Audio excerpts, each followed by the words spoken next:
and this is a perfect segue to my question. So I wanted you to explain this, the swap router. So this is the Liquidity swap router? Yes. Okay.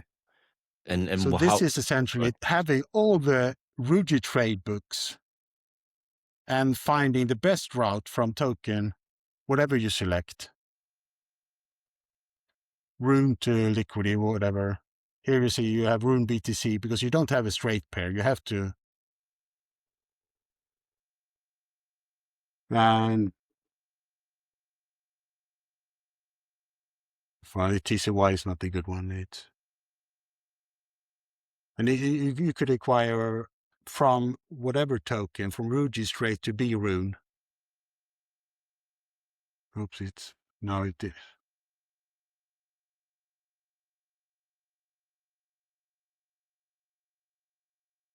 It worked for a second there, I saw. There you go. Yeah, but it was, yeah. So it is essentially a routing algo on the Ruby trade book, similar to whatever the base layer swap router. Well, what's the difference between? Sorry for being dense. So, like, if I want to go to Rugy.network or Rugy Trade, is that different than using your swap router, or are they both the same?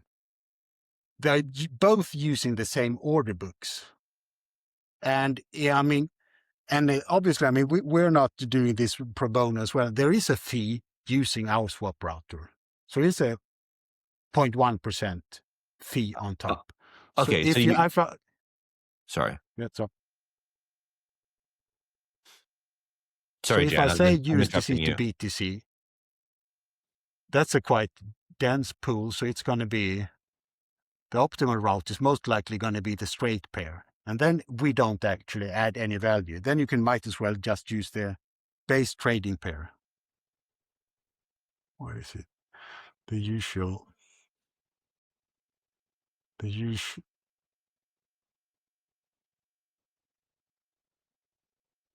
So here you see, this is just using the same. So this is, something is flunky. It should be. Here you see, it's a straight pair, so it's exactly the same thing. It's using the same as if you'd go on Ruggiero network and do on the BTC USDC pair. Okay, and do a swap. So these are all still secured assets. This isn't. Yes. Okay, gotcha. Everything is secured assets on the swap router, so we don't have any integration with the base layer pools straight. It is. But it's via the virtualization strategy that the base layer pools are exposed to the Liquidy swap router. Yeah. So that's the abstraction. Okay, cool.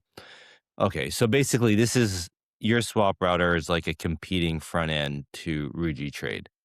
I wouldn't say competing front end. I think we are trying to improve on the experience you have on the Rugy Trade, where you have to go pair by pair.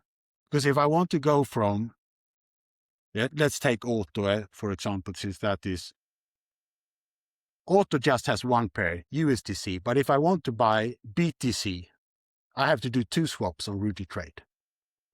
Okay. Here you just do it, and you don't have to find the best route as well. Because here's where we have in tandem with our market making arm, where we can add new trading pairs, which is going to be more possible routes, and they are going to be off, so it's going to be more tricky to find the best route.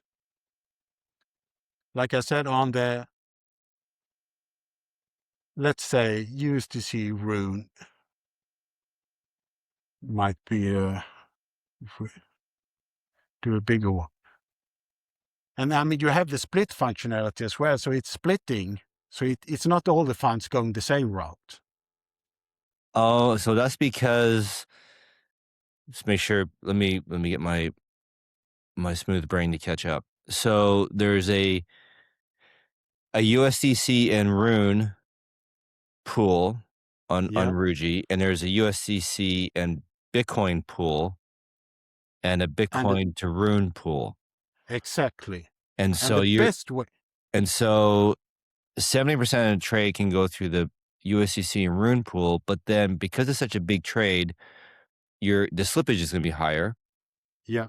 And so to make sure the slippage isn't too high, you're putting 30% of the trade from USDC to Bitcoin to Rune, because that'll actually get you a better price than had you put all 100% of the trade through USDC in the Rune pool.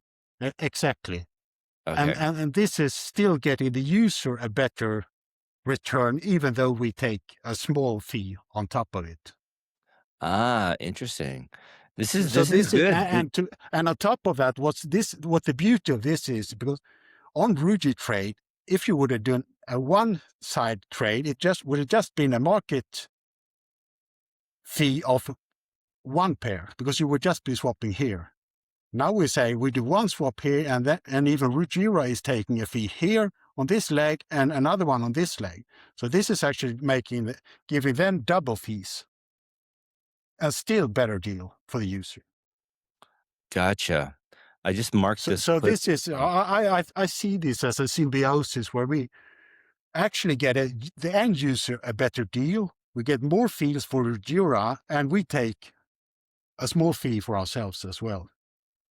So this is a beautiful, I mean, where there is actually a win-win-win when you have these kind of scenarios, because the user doesn't care how many, it might be 5 swaps here, 5 hops. And that's much better for the Ruji stakers to get fees 5 times on the Got it. same swap. Yeah, this is great. I actually just marked this part of the podcast. I'm gonna get Coke we need to clip this and put this out there because I didn't know about this. I'm assuming a lot of people don't know about this, so we gotta make sure the community understands this. Um, yeah, this is great. Absolutely. Good idea, man. Yeah. And to be, now it's not, we just played around to have some fun in the community a while back. So here is what we say, we had the arbitrage. Now there are no opportunities, but here we had a simple page where you can see if you want to go from USDC to USDC. And we had a bot saying, now there's an opportunity. So, I mean, you could actually find things here. It was maybe five hops going from 50 USDC to 52 USDC, which is making the end user earning an arbitrage of $2. And it's going to be 5 swaps on Rudy trade for that same thing. So it's a really good way, but obviously arbitrage is a bot game in the end. So what we've done as well is to provide an API with optimized API endpoints where you can query if there are arbitrage opportunities to be made. And then, so I mean, here you have if it's going to be AI or whatever, I mean, or bots making this, but they will balance the Ruji side of the books. And if the more books we have, the more balance, the ways there are to balance, and the more fees there are to be made, and the more opportunities. So I think what we want to see eventually is, I mean, we will want to expand on the trading pairs on Ruji, so we have more ways to find the best path. Because every time BTC price changes, if we have more ways to get BTC on Ruji trade, there's going to be more volume made. Nice. Denny, Sorry for the delay there. Yeah, sorry for the delay. I was responding to Regiran guys because they're like, the recording didn't work? And I'm like, no, sorry guys, it didn't friggin' work. They didn't have any questions here, but I'm really excited for them to see this because I think this is great. And I love what you guys are doing here.